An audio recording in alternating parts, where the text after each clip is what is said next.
Woo!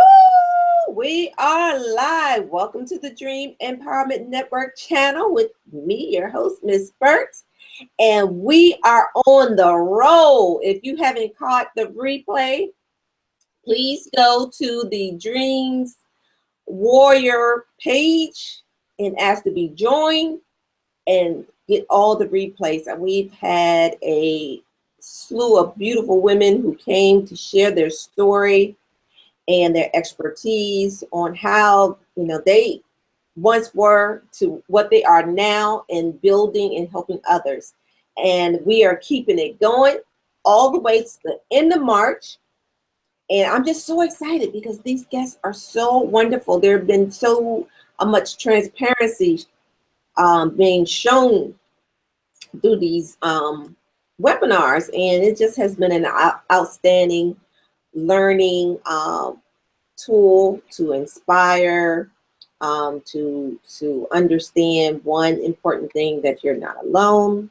And as we keep going, without further ado, I'd like to introduce our next guest, Jasmine Cross with Keep It Sweet.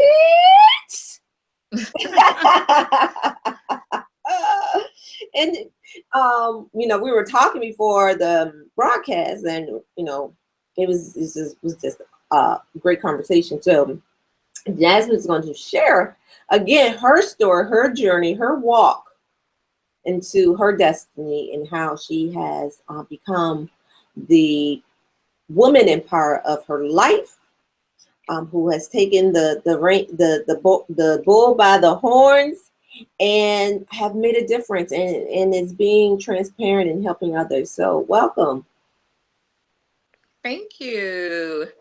So like I said before the broadcast, like this has just been amazing to watch the women and their different stories, and phenomenal as women we are. But I am the executive director and founding goddess of Keep It Zweet Inc., which is also called KISS. It's a play on words. My grandfather used to always call his wife his sweets, and like they were married for like 60 years. So he was like the closest person to me. That was my heart. But Keep It Zweet Inc. came about when I was in college back in 2005, and I went to Howard University. There was always a ball, a gala, a banquet. There was always something going on, and social media wasn't as big as it is now. So you would get a dress, you would take a picture, you would post it, on MySpace, Facebook, and you would never wear the dress again. Or you would put it in your closet and say, we've all had that story. When I get back down to that size, I'm gonna wear that dress again. And the dress just collects dust. So I had two working parents in high school. Prom was expensive. No matter how you slice that pie, it was expensive. Dress, hair, nails, tickets, limo, it was expensive. So what I request women to do is to donate your used gowns and dresses. And then I in turn donate them to high school senior girls in need. We collect dresses and accessories now. We are looking to facilitate one young lady's entire prom expense. So that's hair, makeup, nails, limo tickets. She would get her own photographer for the day, just to document her day. We just received our 501c3. As a matter of fact, this week. So we will be able to reach out for sponsorship and get everything that we need now. We actually just partnered up with another organization called Blessed to Be a Blessing, and they actually do the glam side of prom, so the hair, the makeup, so we'll be partnering with them from now on as well. Make sure that these young ladies are feeling great and lovely and that night, and it's not a matter of I don't have the money. So was there one particular instinct in your life that had you to feel that I wish it was something like this for me, because I needed it at the time? Like maybe in high school, you were going to prom, and maybe, there was something that you couldn't afford, that you had to maybe scale back, then maybe get that idea. Well, it was just expensive, and both of my parents had really good jobs. Like my mom was a principal, and my dad was like a top rank officer here in New York. And even that, you know, even when I went in the stores to get certain dresses, my father was like, "How much is that dress?" Like, so because it, and when he started calculating everything, I'm like, "Man, this really is expensive." And then I just thought about it because I was like, well, I've accumulated quite a few dresses over the years because I used to go to proms here and there when people asked. And my mom, a principal, she was a principal at a school called East New York Family Academy in Brooklyn. So some of the teachers would come together and help out young ladies that were in need. So once I got to college and it was like, oh, well, we're just buying these dresses left and we're not donate them. You know, you're not gonna save them. And I know some people are like, oh, I'm gonna save my dress for my daughter. But by the time she goes to college, a lot of times that fashion is not, I wouldn't wear my mother's prom dress. So, you know, so why not be a blessing? And then when you think about how lovely you looked and the night you enjoyed in that gown, and you can continue the storyline through a piece of clothing, why not continue the storyline? Yeah, So absolutely. Yeah. that was like that pivotal moment, you know, for me anyway, with getting everything started. And what really pushed me, now that was just the idea in college. So what really pushed me to do it, it was about 2013 maybe. I got pregnant with my second child, and you know, things were going great. Life is good. And on my job by one of my clients, I was a psychiatric counselor, and I went out hospital, everything. I couldn't work anymore, and I got terminated while I was on medical leave. And the job said I just went AWOL and didn't return.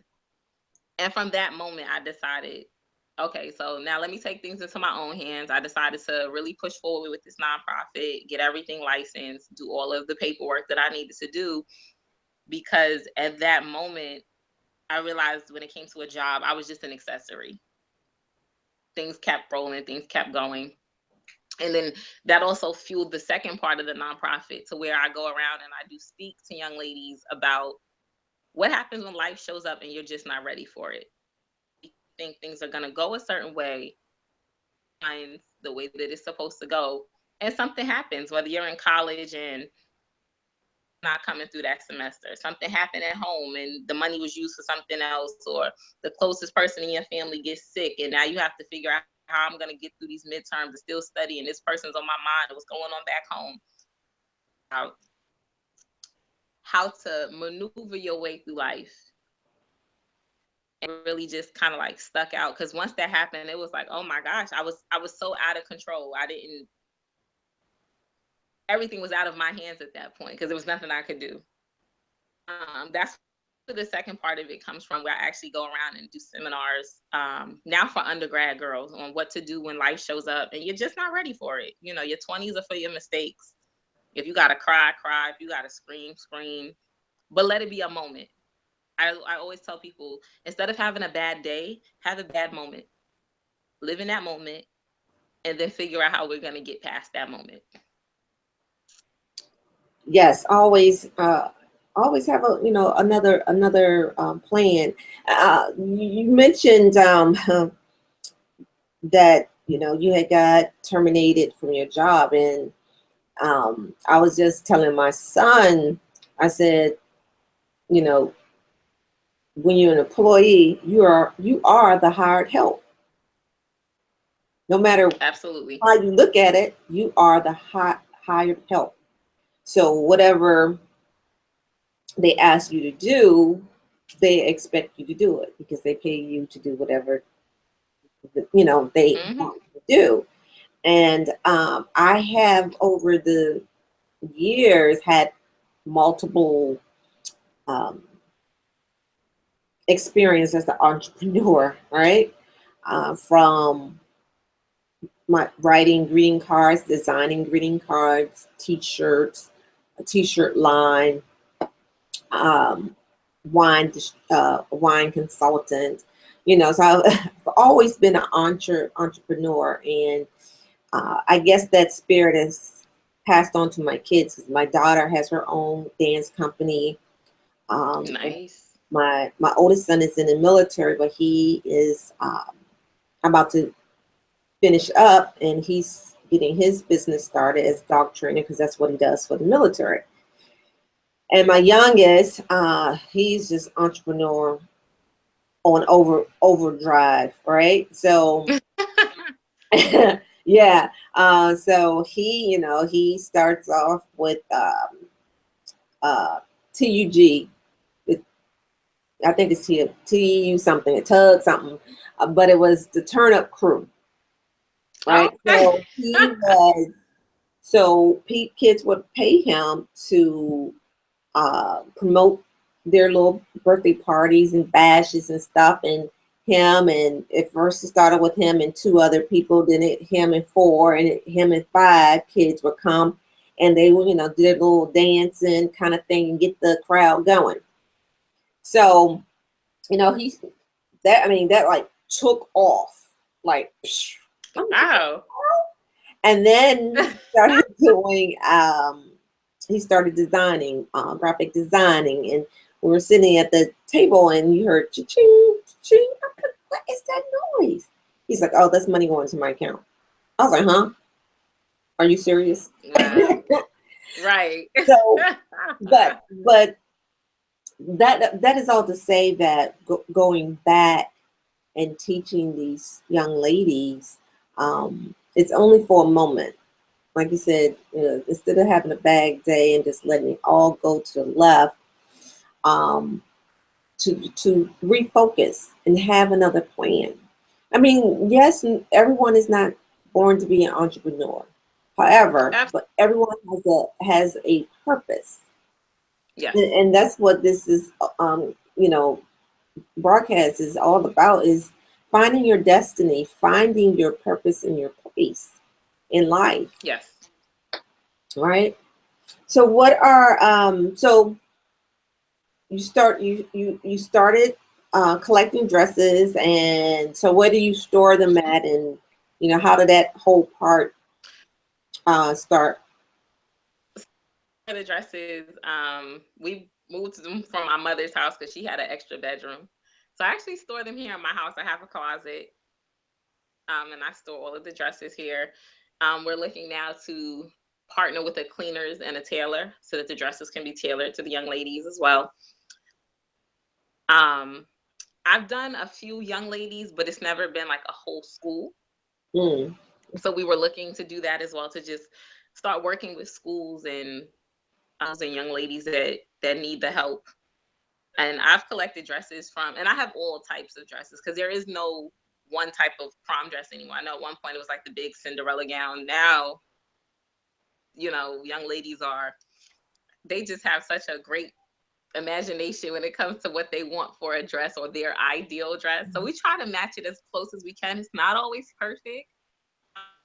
If we encourage them to at least put the dress on, their attitude changes a little bit, because because and then it was also the other reason I started it was men can rent tuxedos. Yeah. I remember my prom date I went with him to get the tuxedo, and it was like when I saw the cost of his tuxedo and the cost of my dress, I was like, wait, that is a huge difference. It was like men get to rent their tuxedos. Why not the burden off these young ladies? So Yeah, yeah, that's it's crazy. It's it's just as hectic, and for I know when I was going prom, it was just as if you were getting married. I'm like, oh my god. yeah. And now it's like a whole production. When I see Yeah. some of the stuff for prom, I'm like, you had a whole dance crew come out, and then the girl appeared, and parents are getting fog and smoke, and Oh my god. it's very, very different. But I remember my prom experience, and I remember I grew up as kind of like a tomboy, and I was like the captain of the step team, but I was also what you would consider a nerd. I pulled really good grades. I tutored people. So when it came time for prom, my mom actually did my makeup. And I remember we were in the bathroom and she did it, and she wouldn't let me see until she was done. But I became a little overwhelmed because it was like, oh my gosh, this was my first sense of becoming a real woman. I have on makeup and this dress and this great night. And I just remember that feeling. And I remember that I was getting ready to tear up, but then I knew my makeup would get messed up. And I want everybody to live like that moment I lived in. I want every girl to live in that moment. I want you to just live in it, embrace it. There's so many things that could go wrong. If we could just lift the burden off some of these families, why not? Yeah, absolutely. Absolutely. So what are some of the, I guess, inspiring moments that you would like people to pick up out of this? So, one, like I said before, instead of having bad days, let's just turn them into bad moments, right? Because some things we have to go through, no matter what it is. There are going to be some things that you're going to go through that aren't even meant for you. It's meant for you to walk through the story so that you can help somebody else, right? So that's the first thing. The second thing I encourage women with all the time is you're not the only person going through this. About it, scream about it. That moment for you. You know, so many times we get so engrossed as women to just do everything, be everywhere, be everything to everybody. And it's like, well, what are you to you? Take that moment. You have to take time out for yourself. Because if you're not good, you're no good for anybody else. And then I guess my final thing is just because when you're transparent, you can save a life and influence a life. If you grasp one person through your transparency, you just living in your truth, being completely honest with yourself and with that other person, and you saved one person, or you've impacted one person's life, like it's a job well done. So those are like my three top ones that I kind of live by. Oh, and my last thing I live by overall is to whom much is given, much is required. You Yes, know, when we ask for much, we are required to do much. You are required to pay it forward. You are required to help somebody else. You are required to be a blessing onto somebody else once you've been blessed yourself. So absolutely. I know when uh, I knew that I was called to have a ministry to helping others, and but I thought I was supposed to be in the background just organizing. But when God actually called me to stand in the forefront and speak and tell and tell my truth, I cried like a baby. I don't want to do it. Nobody's gonna listen to me. Oh, kind of thing. Um, but it's true, when you are transparent and telling your truth, people can relate to you. Uh, Tell your story, tell your journey. It's good, sometimes it's good to tell somebody else's, but people relate to you when you are true and when you are yourself. absolutely. And I mean, how did you find your passion? Um, how did you find that this is something that you were destined to do? Well, I've always been a part of community service groups. So growing up, I was a part of a group called the Top Teens of America, which is actually nationwide, and they're top in community service. I was a Girl Scout all the way up until I was 12 or 13. So community service has always been something major to me. But when it came, I had a passion when I started going through things myself. And it was like, okay, well, what did you need when you were going through that? I went through certain things that, like I said, I couldn't talk to my mom about, or especially when I was in college. I lived in a dorm of 500 girls. I didn't know anybody. So it was like, well, who do I really trust? And can I talk to you about this? And how do I know you're not being judgmental? And how, there were just so many questions that I had running through my head. At that time, I just know until, and I didn't know it until I realized I didn't know it, right? If that makes sense. Like, there's certain things you don't know, and you didn't realize you didn't know it until somebody brings it up that, hey, you didn't know this. So if I can ease that off one young lady from my stories, and all you have to do is listen to a story and I can help you, or you can listen, I'm more than glad to share my story with anybody, because it's that old saying, you don't have to reinvent the wheel. Sometimes you can listen and somebody else has done it. What you have to do is follow it and tweak it to your own life. So why not do that?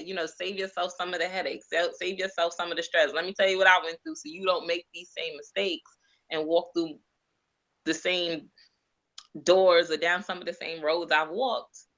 Let me help you. So yeah, I think me at a young age, the more my parents was like, "Don't do that. This is it." I want to know why I can't do it. What's so bad right. about doing it? And so I would just go off and do exactly what they just told me not to do, instead of just sharing their truth about why they, Right. that what they experienced by doing And that. that was the other thing I've noticed within our community. A lot of times we don't stand in our truths. I remember as a kid, as a child, you were always told to leave the room when adults were talking.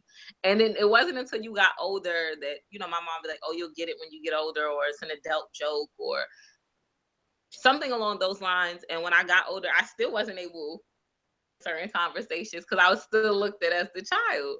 So it was like, if nobody's being honest, and I mean completely honest, how are we getting anywhere? So because hopefully once I do put my book out, the young women that don't really personally know me, it won't be like I'm chastising you. It's more, I want the feel of my book is supposed to be as if we're good girlfriends and we're just talking. And I'm explaining to you some of the things I've been through. And hopefully by taking that approach, it eases it a little. Because like you said, with your parents, you're kind of like, don't do this and don't do that. Versus somebody's like, girl, I went there. Don't do that. Don't, no. So I'm hoping that is the effect that the book has.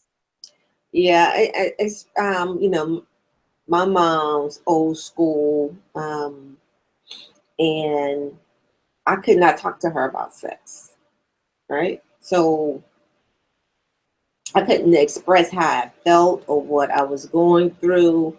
Everything was, you stay in a child's place. Children are made to be seen and not heard, kind of thing. So I really didn't have anyone to talk to either. So I kind of Right. probably made the path harder than it had to be, coming up for myself, simply because I just was rebellious, and was a lot of things I didn't get to talk about, and a lot of things I was going through. And so by the time I was 18, I was just hip wise a wreck. I Right. was a total wreck, and um, I regretted for a long time. I regretted my my choices of my past, right? And then ran off, got married at 18. And all my coaches, they were like, you're destined to go to 80 Olympics. I just need you to, work hard. Well, what does that mean? Because I'm not even really working hard anyway as track. I'm just gifted and I'm good, kind of thing. So I really wasn't disciplined.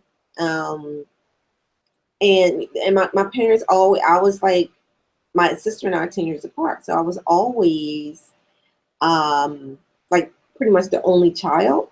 So anything I wanted, I got. Anything I didn't want to do, I didn't have to do. So I never completed anything in my life Right. until I got to a point where I realized that has hindered me over the years. So Yeah. yeah, and I regret it. I started regretting, running off, getting married, and I lived in that regret for so long, and I lived in that they that um milky stuff for so long that it held me back in to walk into my destiny. Because one, I thought I wasn't deserving for what God had already shown me in my dreams and visions what I was to do. um, I couldn't believe that it would be me. So, I didn't think I was deserving. I didn't think I was equipped enough. I wasn't smart enough. I didn't, speak correct English as I was told millions of times. I couldn't write as I was told millions of times. And I just regretted everything in my life, up to, I was 31. And I just, I lived in that regret, which held me back from walking into my purpose. And a lot of times, I think as young women, we are so hard on ourselves because we feel that we're always being judged. How you look, how your hair look, what kind of clothes you wear, what kind of body you have. That constant always being looked at and judged by society, Yes. and so it makes it hard to be who God has called you to be. Because a lot of times we hear God, and we know what we're supposed to be, but we hear these other voices outside, and we are filled with so much guilt from other people, and we guilt ourselves, and we say, well, I am unable to do this because I have kids. I had kids out of wedlock, or whatever the circumstances Right. is. We hold our own selves back because we think that no one has been through this. And I think it's Right. so important. Yes, it's so important now that than anything that we reach out to these young women because they Yes. really need And help. it's very true. That old statement, there's nothing new under the sun. That's very true. And another part of the seminars that I do, I speak about every young lady to envision themselves as a brand new car. You are a brand new 2017 top of the line, let's say Bentley. I told you I was gonna give you that. Like, I'm gifting you a top of the line Bentley. You're gonna accept it, and you're not gonna ask, does the car come with brakes, a steering wheel, right? Because that's what the car comes equipped. Like, in your mind, that's what it's equipped with. You know that that's what it is, and that's how we all have to look at ourselves. You are equipped to do everything you are set out to do. You are that brand new Bentley. You don't have to second guess. Oh my gosh, can I really do this? And if it was put in your mind to do it, a realistic plan to execute whatever this idea is. I don't care how far fetched the idea is. Hmm. Realistically, get a plan going, right? Don't second guess who you are as a person. Like, you are that top of the line, whatever you want to be. So, Absolutely, absolutely. You're absolutely right on that. Um, I'm getting hot, having I mean, lights and more. But yeah, we need to keep instilling this to our young women more than ever. Now because yes, we have all the social media and just so much coming at them now than it was when I was coming up. Um, so much is always coming at them, and they need to know their value, their worth, and absolutely. yeah. So, tell the people how they can donate their dresses, prom dresses and gowns to you? Okay, so you can reach us at Keep It Sweet. That's KEEPITZ as in zebra, WEET at gmail.com. Our website should be up. It actually should have gone up today before this live went out. So that's keepitsweet.com. I'm going to check back on that to make sure that everything launched properly. You can reach us on there. You can reach me via my mobile at 718-413-8119 if you would like to facilitate a drop box in your community, or you know some young ladies that are in need in your community. Please reach out to us and let us know. That's our biggest thing right now, is making sure we get out to enough people and the young girls that really need us. Prom season is approaching pretty fast. Young lady in need, please, please, please let us know, and we will do our best to facilitate all of her needs for the prom season. Well, thank you so much for sharing with us your journey. Thank you so much for having me. Oh, also, we also have a Facebook page as well. It's called Keep It. If you do the @ symbol, Keep It Sweet, it'll pop right up and you can join in. And we do tons of community service throughout the year and as well. So, but thank you so much for having me. Like, this platform was just really, really amazing. I really, really enjoyed it. Well, yeah, thank you. Like I said, I know everybody's super busy, and it's an honor to have all of you women who have participated to be a part of the Women Empowered web series. We have replay. Again, you have to go to the Dream Warrior page to get the replay of all the ladies that have participated. And thank you so much. Keep doing what you do, helping change. You as well. Thank you. And like I said, this platform you're giving women is just really amazing. Well, thank you. Thank you so much. Keep doing what you're doing and be blessed. Same to you. Remember, you guys, you have to dream big to win big. Our next program will air on Saturday at 11 a.m. with Elise